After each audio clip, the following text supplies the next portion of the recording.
So this is part 284, C3K3, line 22f1fa19c3k3, hydrogen storage, lead-doped carbon nanotubes 5G Wow Seti. There's a whole section in K about hydrogen storage, and there's quite a few videos that we're going to go through. A lot of them have PDF files in them, so what you need to do is put the keywords from the files together, and that will help you create this hydrogen storage that you're trying to work out. Okay, so here's the Wow Seti alien radio signal. These numbers bring up this data. Okay, so August the 14th, 2012 is when I started working on it. Today is August 27th.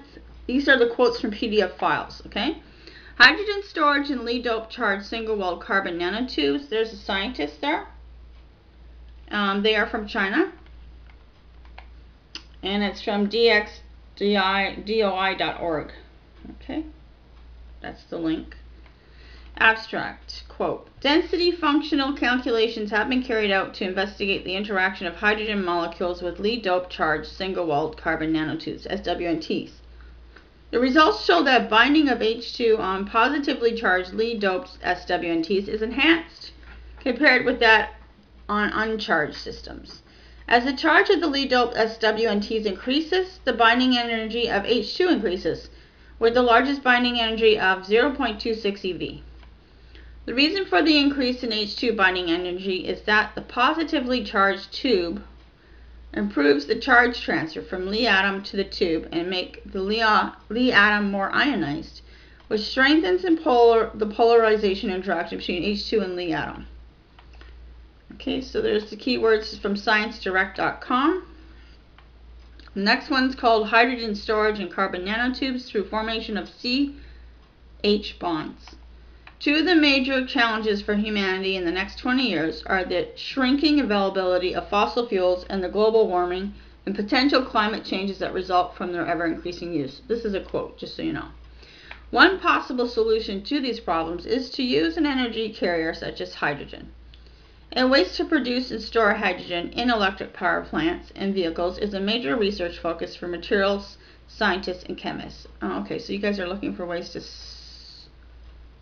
store energy. Okay. To realize hydrogen-powered transport, for example, it is necessary to find ways to store hydrogen on board vehicles efficiently and safely. Nanotechnology in the form of single-walled carbon nanotubes provides a candidate storage medium. A U.S. from German and Swedish collaboration led by researchers from the Stanford laboratory, blah, blah, blah. So they investigate the chemical reaction of hydrogen. Oh, hold on. Read that there. Okay. A nano solution to a macro problem. The twin specters of an energy shortage and global climate change loom over our energy-hungry modern civilization. Currently, fossil hydrocarbons from coal, oil, and natural gas are the main source of energy powering today's world, but their availability is dwindling. Moreover, their intensive use has led to increasing emission of greenhouse gases, causing an already immeasurable global warming. The main debate concerns how large the warming will be and how it will affect our climate. Substituting hydrogen for fossil hydrocarbons is one way to address both issues. To avoid greenhouse gases, hydrogen can be produced from the electrolysis of water, using renewable energy, direct photosynthesis using sunlight, and thermal cracking using the heat from nuclear reactors. The hydrogen can then be consumed without any harmful emissions in fuel cells to generate electricity in power plants or vehicles. To realize hydrogen-powered transport, it is necessary to find ways to store hydrogen on board efficiently and safely. Nikitin et al. Have demonstrated with X-ray spectroscopy techniques that nanometer-sized structures known as carbon nanotubes can indeed store a useful amount of hydrogen and can also be made to release it. Since hydrogen exists in the form of gas at ambient pressure and temperature, the most appropriate way to store hydrogen is in an absorbed form on media capable of absorbing and releasing large quantities of this element easily and reliably. Carbon nanotubes are one of the most promising materials, and hydrogen storage through both physiosorption and chemosorption mechanisms has been proposed. While most previous studies have focused on the potential of physiosorption or molecular hydrogen, There is no direct reliable evidence of high hydrogen storage capacity at room temperature. Oh, well, I hate to tell you this, but that's not right, because there is. Stay tuned for more details. It did come up. It has been predicted that the chemosorption mechanism could provide hydrogen storage capacity that fulfills the technological requirement through the saturation of C to C pi bonds with atomic hydrogen. However, direct experimental evidence of the feasibility of the hydrogen storage through chemosorption has not yet been demonstrated. Again, it has, and you can have to wait to find out where. So C1's XAS, there's your graph there. There's your carbon nanotubes, I guess. Photon energy. Now, isn't that interesting? It says photon energy. Now, I just noticed something, but do you see this signal spike here? Why don't you put that up with your Higgs boson spike? Because seriously, they look the same. Just on a wild note there. It looks like the Higgs boson. Seriously, it does. You want to look at the YY photon. Photon. Sorry, I'm just typing notes here. Where am I typing? I don't even know where I'm typing. This is not good. Okay. So YY photon atlas results. We want to. Sorry, I'm just making a note here to cross-reference.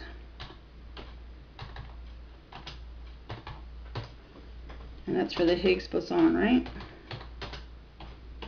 Sorry. There. Typing with one finger. Because I got the other hand holding the camera.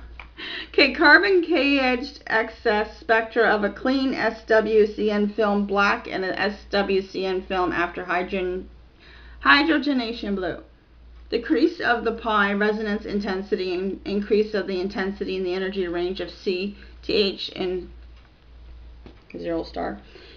No, it's not a 0, but whatever that symbol means. Indicate that the hydrogenation causes the hybridization of the carbon atoms in the SWCN film from sp2 to sp3 form, along with the formation of CH bonds. Whew. Huh. It's a mouthful. Sorry. The Stanford group studied outgrown SWCN films and SWCNs hydrogenated in situ by means of an atomic hydrogen beam. So there we have a beam and we have hydrogen. And that's come up in other formulas. See, I do these formulas and I'm at like video 200 and 300 or something now. And each video has a little something in it. And then you have to put it all together when you do the cross-referencing. And it all means something, obviously now. This is amazing, actually. The team used X-ray photoelectron spectroscopy, XPS, and X-ray absorption spectroscopy, XAS, to observe the formation of CH bonds through the modification of the local electronic structure around specific carbon atoms.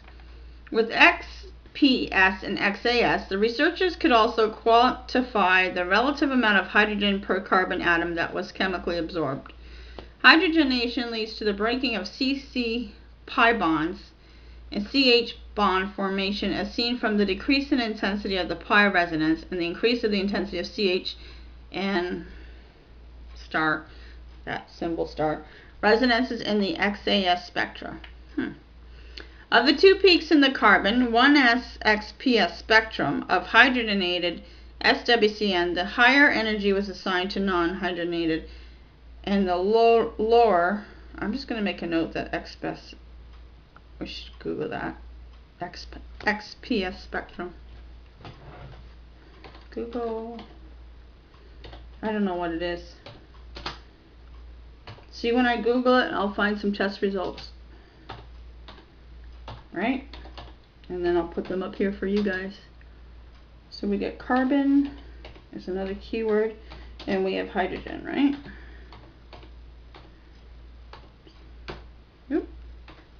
Yep.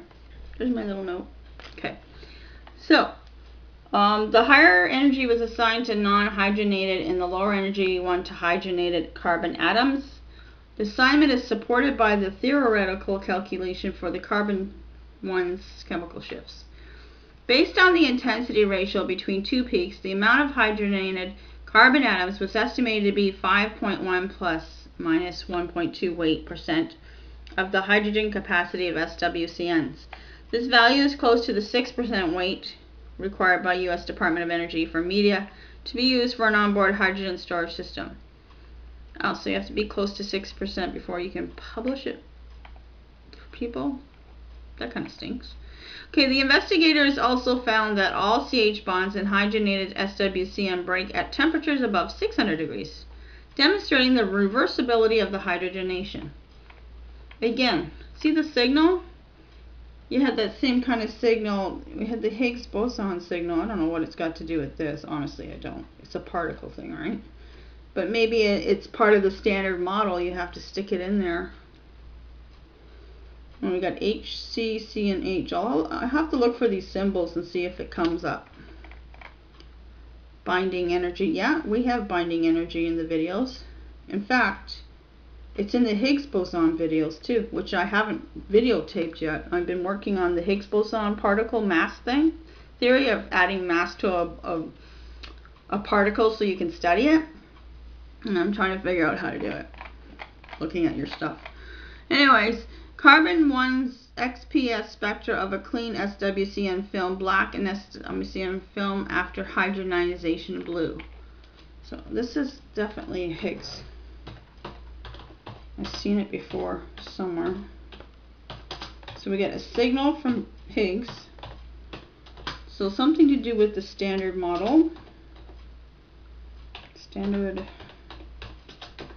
I actually went over these notes, but I didn't clue into it. I was just quickly reading it. I should have done this on my own, but sorry.